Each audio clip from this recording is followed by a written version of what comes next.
মুসা ও হারুনকে দুই ভাইকে মিলে জেলের ভিতরে ঢুকিয়ে দিল। এরপরে চলে আসলো ইউসুফের জীবন দর্শনে। ইউসুফ যখন কোরআন বা ইসলামের দাওয়াত দিয়েছে, ইউসুফের বিরুদ্ধে কিন্তু ষড়যন্ত্র হয়েছিল। কথা বলে না কেন? ইউসুফকেও জেলের ভিতরে ঢুকে দেওয়া হলো। সর্বশেষ আমাদের নবী বিশ্বনবী মুহাম্মদুর রাসূলুল্লাহ এই কোরআনের হক কথা বলার জন্য এনাকেও কাফেরের বাচ্চাগুলো, বেঈমানের বাচ্চাগুলো আর মুনাফিকের বাচ্চাগুলো মক্কাতুল মুকাররমার শিয়াবে আবু তালিব নামক জেলখানার ভিতরে 3.5 বছরের মতো জেল খাটিয়েছে। আমাদের নবীকে শিয়াবে আবু তালিবের ভিতরে 3.5 বছর জেল খাটিয়েছিল যারা, আজ বহির্বিশ্বে আলেমদের জেলের ভিতরে ঢুকিয়ে রাখছে তারা। একটুও পার্থক্য করতে পারবেন না। এই কোরআনের সংস্পর্শে যারাই এসেছে তাদের এই বিপদ এসেছে। কথা বলেন ঠিক কিনা? তাহলে কোরআনের পক্ষে আছেন কিনা? কারা কারা থাকবেন? আরেকবার দেখে তুলিল্লাহি তাকবীর। থাকবে? আল্লাহ কবুল করুন।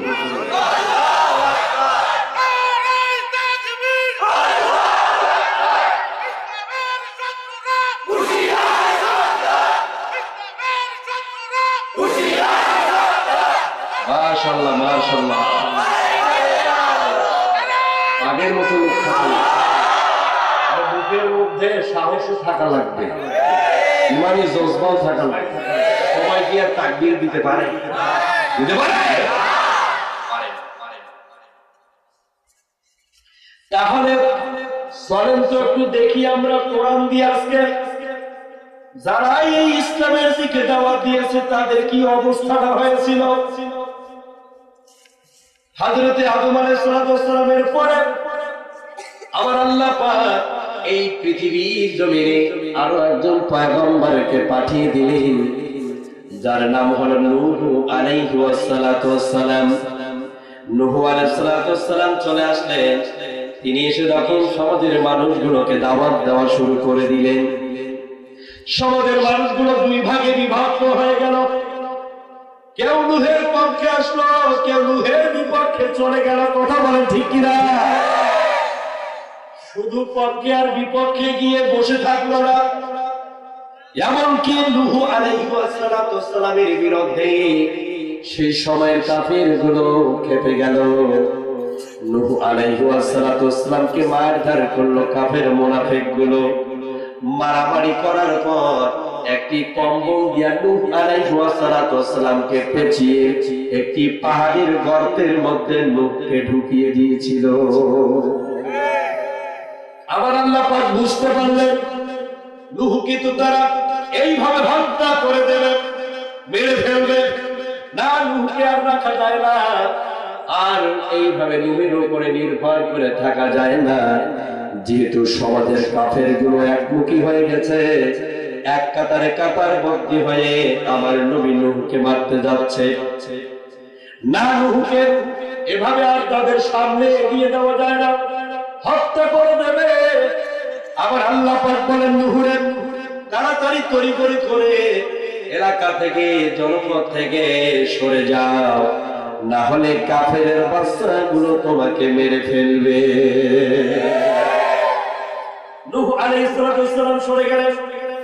আবার আল্লাহ রাব্বুল আলামিন সঙ্গে সঙ্গে এবার লূত আলাইহিস সালামকে পাঠিয়ে দিলেন। যেরকম মারহাবা, লূতকে পাঠিয়ে দিয়ে আমার আল্লাহ পাক বলেন, ইয়া কওমি ইবুদুল্লাহ মা লাকুম মিন ইলাহিন গায়রুহু।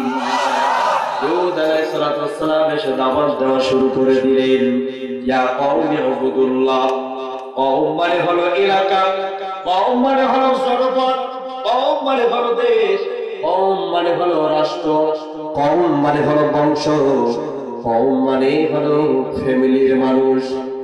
উদুল্লাহ এক আল্লাহর দাওয়াত নাও, যদি নিতে পারো রে এই কোরআনের দাওয়াত, এই ইসলামের দাওয়াত, ব্যক্তিগত জীবনে যদি মানতে পারো, মরতে দেরি হবে, কবরটা জান্নাত হতে দেরি হবে না। সমাজের মানুষগুলো কি করলো? লুতের বিরুদ্ধে তারা অ্যাকশন নিয়ে নিল। লুতকেও তারা হত্যা করার জন্য ষড়যন্ত্র করেছে।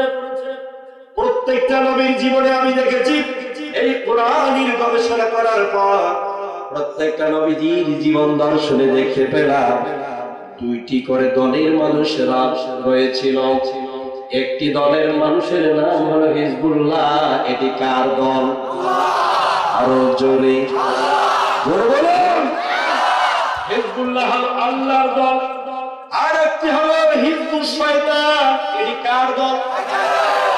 এই দুইটি দলের মানুষেরা আবহমান কাল থেকে আজও পর্যন্ত আছে। এই দুই দলের মধ্যে আজও মানুষ রয়েছে, কথা বলেন ঠিক না? কেউ কোরআনের পক্ষে, আবার কেউ আরো জোরে জোরে বলুন। কেউ কোরআনের পক্ষে আছে, আবার কেউ বিপক্ষে আছে না নাই? ভাই জোরে বলেন তো, আছে না? এখানে দেখবেন যারা কোরআনের পক্ষে রাই হচ্ছে হিজবুল্লাহ, মানে কার? আর যারা কোরআনের বিপক্ষে ওরা হচ্ছে হিজবুস শয়তানের কার? তাইলে এখন শয়তানের সাথে চলবেন নাকি আল্লাহর পথে চলবেন? আল্লাহর পথে চলবেন না? কারা কারা হাত তুলে? এবার আল্লাহর পথে কারা কারা থাকবেন দেখি তো। হাত টান টান করে আল্লাহর রহমতের ফেরেশতারা ভিডিও করে নিয়ে এলাকায় যে পাইকারি রেটে মাদক দ্রব্য চলছে, বন্ধ করা লাগবে না? চালিয়ে যাও নাকি? চালিয়ে যাও। এই কাজ কি কাজ? এটা আল্লাহ। মাদকের ব্যবসা করা কি হালাল? হাত নামান। মাদক দ্রব্য বিক্রি করে কি হালাল? সাইনবোর্ডে লিখে দিয়েছেন হালাল পতিতালয়। এজন্য কি জেনা করা হালাল? হ্যাঁ, মদ বিক্রি হতো, সাইনবোর্ড দিয়েছেন বিসমিল্লাহির রহমানির রহিম, এখানে মদ বিক্রি করা হয়। বিসমিল্লাহ করে খাইতে দিবেন হালাল। কথা বলে না কেন? কথা বলছে না কেন? একটা লোক ইমাম আজম আবু হানিফার কাছে প্রায় যাওয়া আসা করতেছে। মাসলা চলছে যে হুজুর পায়খানা খাওয়া যায় না না যায়? পায়খানা মিঠা লাগে না তিতা লাগে হুজুর? কার কাছে বলতেছে? কথা বলে না কেন? ইমাম আজম আবু হানিফার কাছে যাচ্ছে, যে বলতেছে হুজুর পায়খানা খাওয়া মিঠা না তিতা, এটা যায় না না যায়? বলে ইমাম সাহেব বুঝে ফেলেছে যে এটা তো আসলে ফাজিল। বুঝে বলা গেল? প্রশ্ন শুনলে তো বোঝা যায় যে কি প্রশ্ন করতে চায়। ইমাম আজম আবু হানিফা এই মুশরিক দ্বারা বললেন, তুমি কি জানতে চাও পায়খানা মিঠা না তিতা? আসলে তুমি কি আমার মুখের কথা শুনে বিশ্বাস করতে চাও, নাকি প্র্যাকটিক্যালে তোমারে দেখাবো?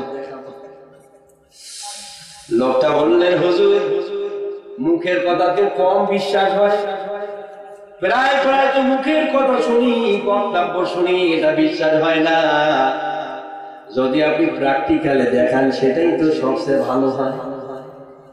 ইমাম আজম আবু হানিফা রাহিমাহুল্লাহ বিচক্ষণতার সাথে বললেন, যেহেতু তোমার মুখের কথা বিশ্বাস হয় না, সেহেতু এখন তোমার প্র্যাকটিক্যালে দেখা লাগে। তো ঠিক আছে, দুইটা বাটি নিয়ে আসা হোক।